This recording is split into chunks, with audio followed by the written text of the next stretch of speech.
We also went through a list of additional conditions with both staff and sat down with the staff and with the city attorney and negotiated a set of conditions. They're now included in the staff's recommendation of approval, which indicate that the staff finds the 43,000 square foot church to be acceptable and approvable and consistent with their recommendation of approval based on a list of conditions. A number of those conditions are conditions which the city could not impose but for the church's agreement. Included in those are a limitation on the occupancy within the building at any one time. We've agreed to limit the total number of occupants within the building at any one time as 283 people.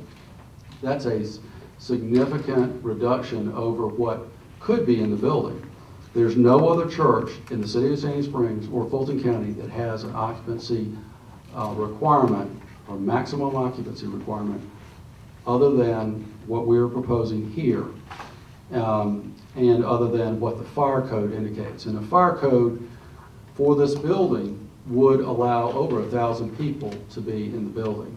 So we are substantially limiting the number of people that could be in the building over what fire code would allow. And so we have imposed that condition on ourselves based on the 43,916 square feet and based on the 81 parking spaces. The conditions also require a protective covenant be established in favor of the city, which protects the city upon any potential future sale, as well as a number of other limitations. With that, what I'd like to do is reserve the remainder of our time for rebuttal to address any issues that arise. Thank you. Just for the record, we've got two sets of conditions. We have staff recommended conditions and we have alternate conditions. Are you supporting both sets of conditions? No, sir. We are asking approval pursuant to the alternate set of conditions, which were negotiated conditions between the applicant and the city staff and the city attorney's office based on the 43,916 gross square feet and based upon the conditions that are listed in those negotiated conditions, whereby we've capped the density or occupancy significantly to try to address issues raised by staff and by the city attorney's office. Thank you.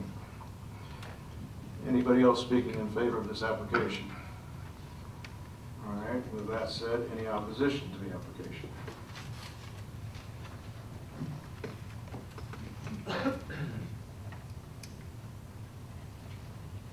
Mr. Chairman, the opposition would like to request an additional 10 minutes. Get a motion for that, please? So moved. Second? I'll second. All right, we got a second. Those in favor?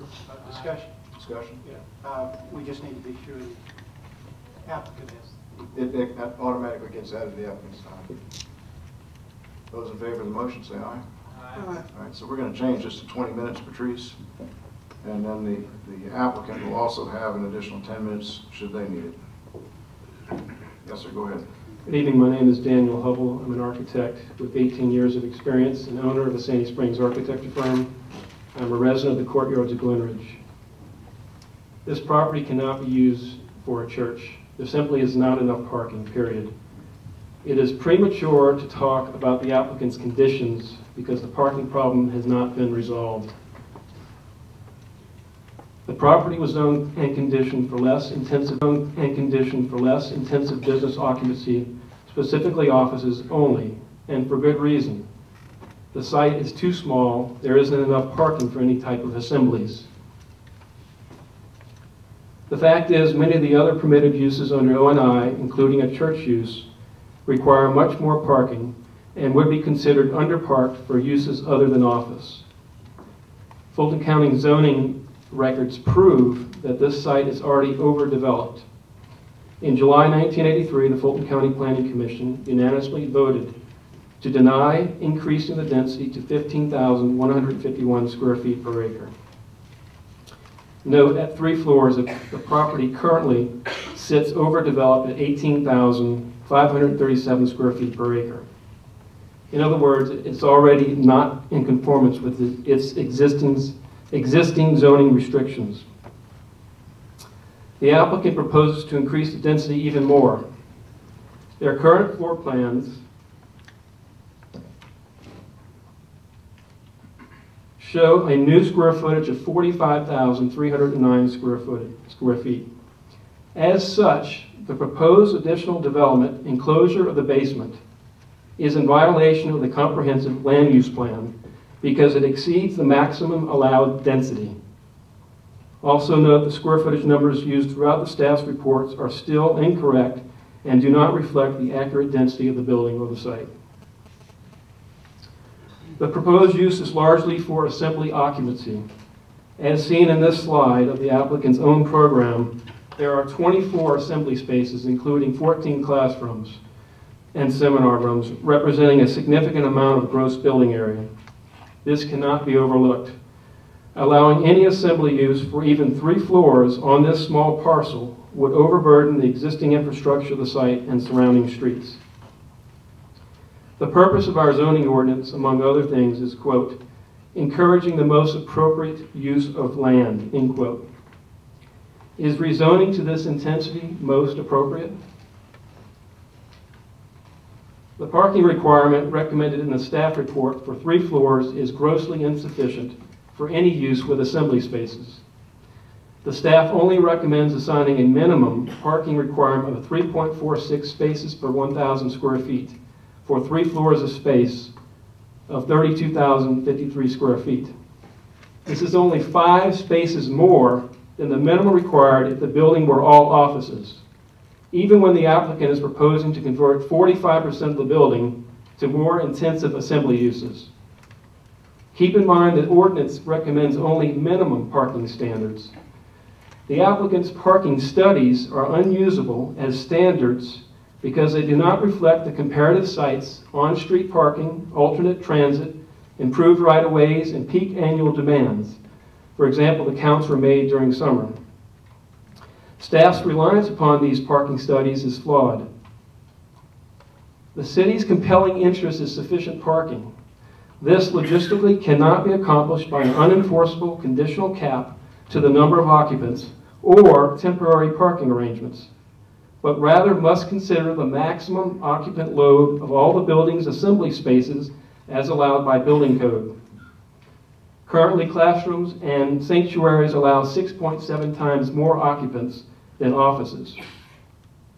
Providing only 111 spaces for 3 floors would be a big mistake in affording the compelling interest.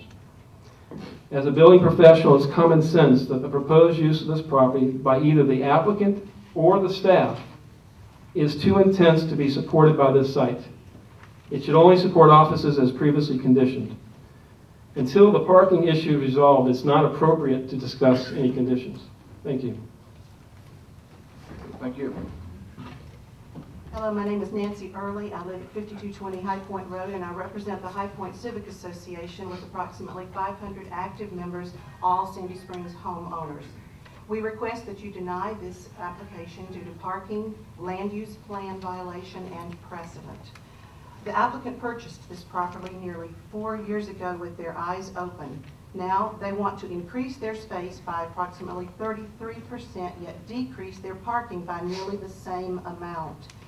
This is significantly more intense with far less parking. Clearly, the applicant's request is the result of a self-imposed hardship. The applicant proposes a $3.5 million renovation, including 24 assembly spaces, equating to 45%, nearly half of the total space. And they're planning operations that will go for 7 days a week from 8 p.m. until 11 p.m.